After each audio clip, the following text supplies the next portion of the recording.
Assalamualaikum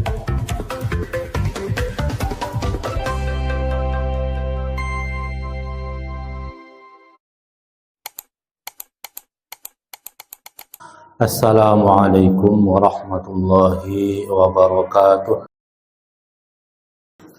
Bismillahirrahmanirrahim. Innal hamdalillahi nahmaduhu wa nasta'inuhu wa nastaghfiruh wa na'udzu billahi min syururi anfusina wa min sayyiati a'malina. May yahdihillahu fala mudilla lahu wa may yudlil fala hadiyalah. Asyhadu an la ilaha illallah wahdahu la syarika lahu wa asyhadu anna sayyidana wa nabiyyana Muhammadan abduhu wa rasuluh la nabiyya wa la rasulah ba'dah. Allahumma fa shalli wa sallim wa barik ala sayyidina maulana Muhammadin wa ala alihi wa sahbihi ajmain, amma ba'du. Bismillahirrahmanirrahim. Kita sampai kepada bab syukur, yang mana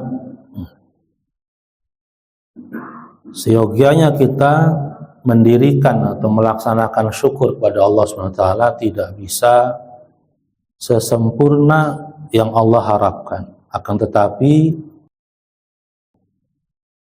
karena kita makhluk yang lemah, Allah hanya perintahkan kita bersyukur minimal dengan mengucapkan alhamdulillah, memuji pada Allah Subhanahu wa ta'ala. Kemudian juga kita selain bersyukur pada Allah atas nikmat-nikmat yang Allah limpahkan, curahkan pada kita, kita juga wajib bersyukur atas nikmat yang Allah curahkan yang berupa nikmat yang umum. Nikmat yang umum itu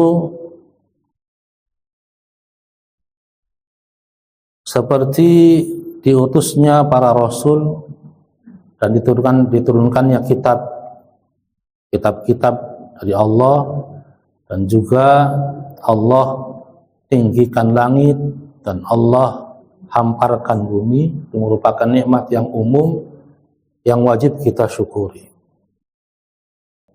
Yang pertama adalah nikmat diutusnya Rasulullah SAW kepada kita. Itu wajib kita syukuri, karena dengan perantaraan Rasulullah diutus, maka kita bisa mengetahui bagaimana Allah menciptakan kita dan untuk apa kita diciptakan. Maka termasuk daripada nikmat yang luar biasa adalah diutusnya Rasulullah SAW di alam semesta ini. Sehingga Allah pun berfirman dalam surat Al-Ahzab, "Qul bifadlillahi wa birahmatihi fabidzalika falyafrahu huwa khairun mimma yajma'un." Katakanlah wahai Muhammad, dengan karunia Allah dan dengan nikmat Allah, fabidzalika falyafrahu, maka hendaklah kalian bergembira. Itu semua khairun mimma yajma'un, lebih baik dari apa yang mereka kumpulkan.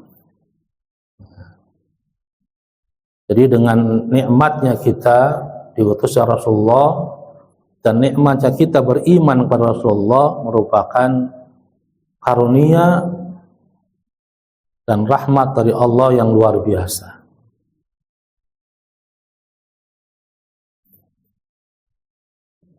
Wa'alam anna ma'rifatal qalbi bin ni'ami wa annaha minallahi wahdahu lam yasil ilaihi syai'un minha bihaulihi wa quwwatihi bal bifadlillahi wa birahmatihi syukran wa ghayatu syukri. Wa'alam, dan ketahuilah, anna ma'rifatal qalbi, bahwasanya hati yang mengetahui, yang mengenal apa bin ni'ami, dengan segala macam nikmat, mengenal dan mengetahui bahwasanya wa annaha minallah. Nikmat-nikmat tersebut, pengetahuan hati mengenali nikmat-nikmat tersebut bahwasanya datangnya dari Allah. Wahdahu, dari Allah sendiri. Lam yasil ilaihi syai'un minha, yang tidak akan sampai kepada nikmat tersebut sesuatu pun minha dari itu, bihaulihi, kecuali dengan dayanya Allah subhanahu wa ta'ala, wa quwatihi, dan kekuatan Allah. Bal bifadlillahi wa birahmatihi, akan tetapi bahkan nikmat-nikmat tersebut merupakan fadlillah, karunia Allah, wa birahmatihi, dan rahmatnya Allah. Syukrun wa ghayatu syukri, bersyukur dan ghayatu syukri, syukur yang paling tinggi sekali. Bentuknya adalah antuti Allah bi kulli ni'matin an'ama biha 'alaika. Bentuk syukur yang paling tinggi yaitu antuti Allah bi kulli ni'matin, agar kita hendaknya mentaati Allah subhanahu wa ta'ala. Karena segala sesuatu, nikmat apapun yang Allah limpahkan kepada kita, kita tidak bisa mencapainya, tidak bisa merasakannya kecuali dengan sebab daya dan kekuatan Allah subhanahu wa ta'ala. La haula wa la quwwata illa billahil aliyil azim. Maka Syekh Abdul Qadir Jailani ada zikiran, maka min ni'matin faminallah, maka min khairin faminallah. Adapun kenikmatan yang datang maka dari Allah, adapun kekuatan kebaikan yang datang maka dari Allah. Bismillahi maka min ni'matin faminallah. Dengan nama Allah tidak ada kenikmatan yang kita peroleh kecuali dari Allah. Tidak ada kebaikan yang kita bisa lakukan kecuali atas izin Allah. Sampai ujungnya la haula wa la quwwata illa billah. Maka seyogianya kalimat la haula wa la quwwata illa billah ini kita selalu ucapkan. Pertama, tabarukan, memohon berkah dari Allah. Karena apapun niat yang kita ingin laksanakan, niat apapun kebaikan yang kita akan lakukan, tidak akan wujud menjadi amal kalau bukan karena la haula wa la quwwata illa billahil aliyil azim. Hadirnya saya di sini karena la haula wa la quwwata illa billahil aliyil azim. Semua kita punya niat baik, apa pengen ngaji pada subuh, sudah tanamkan niat dalam hati, maka segera untuk menyadarkan bahwasanya semuanya tidak akan terjadi kecuali atas izin Allah subhanahu wa ta'ala.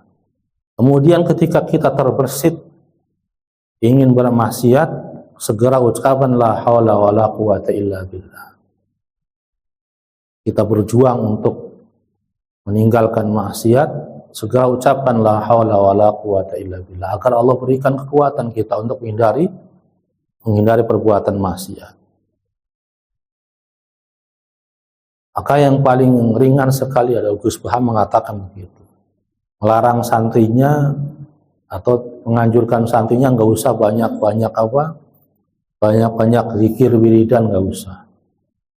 Yang penting ngaji, kemudian satu saja, jangan sampai berbuat maksiat, sekecil apapun maksiat itu, karena maksiat merupakan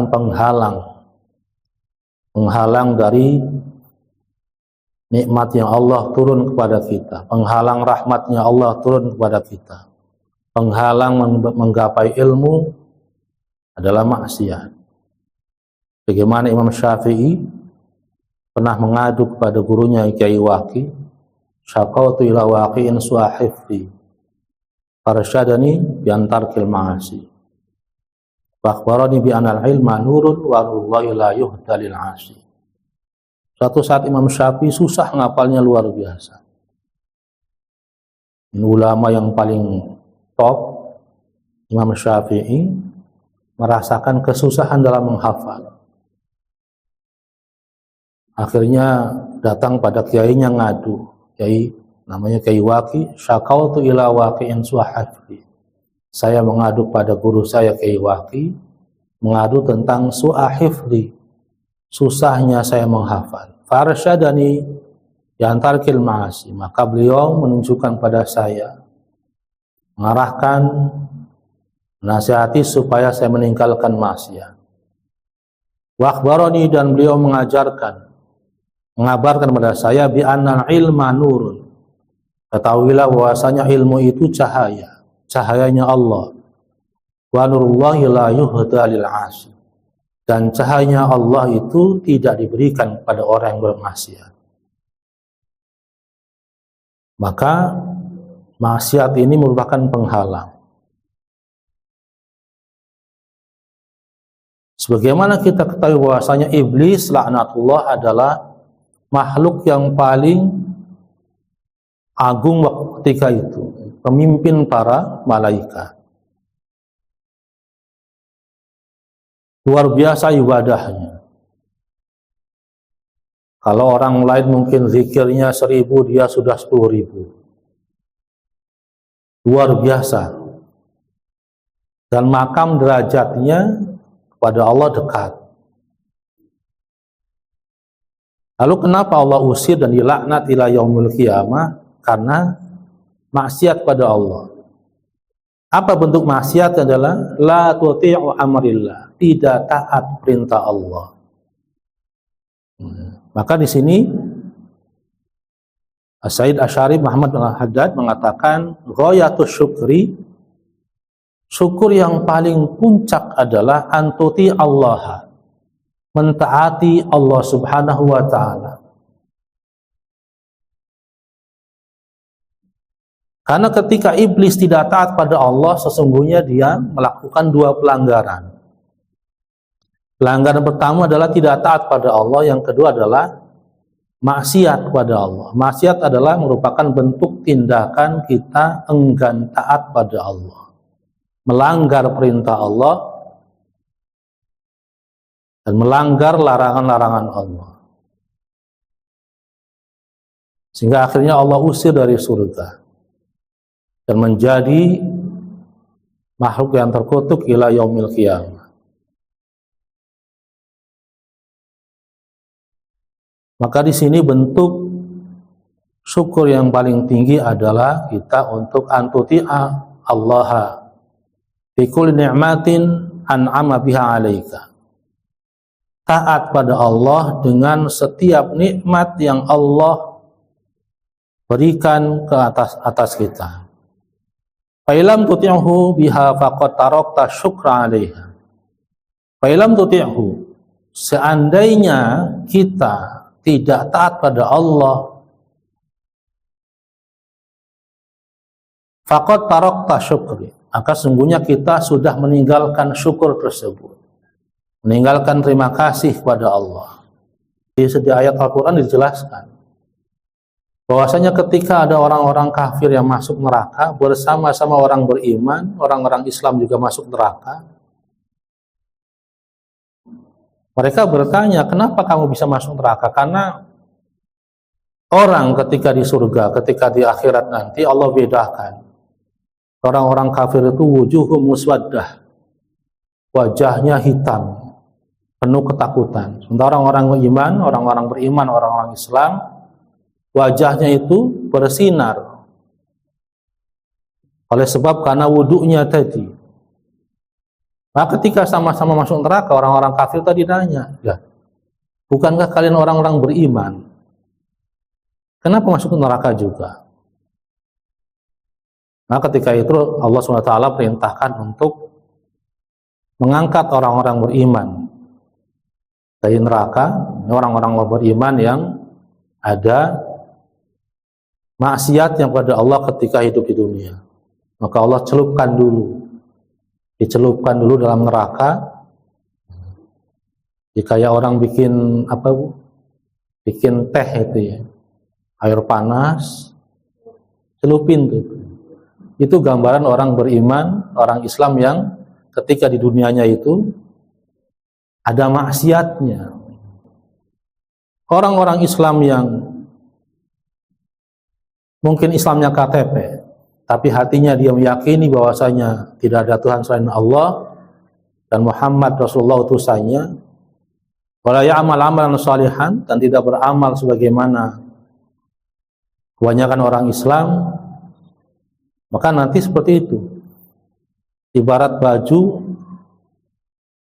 yang sudah dipakai, tidak pernah dicuci, baju tersebut buat main bola, buat pergi ke sawah, buat nyangkul, buat ngoyo, sampai akhirnya lumpur pada nempel semua. Lalu apakah mungkin baju tersebut akan langsung dimasukkan ke lemari? Kan nggak mungkin, mesti prosesnya dicuci dulu. Maka orang yang baju yang dipakai hanya untuk ke kantor, untuk sholat, proses rendamannya dengan baju yang dipakai untuk ke sawah, untuk kupak, atau anak-anak kita SD kalau main bola sampai guling-gulingan, proses rendamannya beda, dipisahkan. Kalau ada mesin cuci itu, baju berwarna pisahkan dengan baju putih. Prosesnya rendamannya beda. Baju yang sangat kotor direndam dengan baju sangat kotor lagi, kasih Baiklin, kasih rinso, kemudian lama prosesnya. Kalau yang biasa aja mungkin 10 menit sudah langsung dicuci, dibilas, dijemur, sudah putih lah, bersih. Lah kalau yang ini kan lama, nunggu, direndam dulu, kemudian habis direndam disikat dulu biar rontok gitu. Kira-kira gambarannya seperti itu. Nggak mungkin muslim tersebut langsung dimasukkan ke surga dengan kondisi yang kotor. Bersihkan dulu. Hingga akhirnya ada satu riwayat ketika Allah SWT berfirman, wahai malaikat Malik, carilah di neraka itu mangkana qalbuhu la ilaha illallah Muhammadur Rasulullah. Carilah, inilah penduduk surga yang terakhir masuk surga. Kata malaikat Malik, ya Allah, saya masuk ke neraka. Masuk ke neraka. Cari hamba saya yang hatinya di mana ada kalimat la ilaha illallah Muhammadur Rasulullah. Ini hamba Allah terakhir masuk surga. Karena dia hanya punya kalimat itu saja. Sementara ibadahnya kosong, amalannya kosong, banyaknya dosanya. Sampai gosong, hitam, dicari malaikat Malik, dikorek-korek. Ada satu. Udah kakak bentuknya kayak apa. Akhirnya udah diangkat, dimandikan, di Telaga Kausar, sehingga kelihatan bentuknya. Apakah nanti ada orang Kristen yang masuk surga?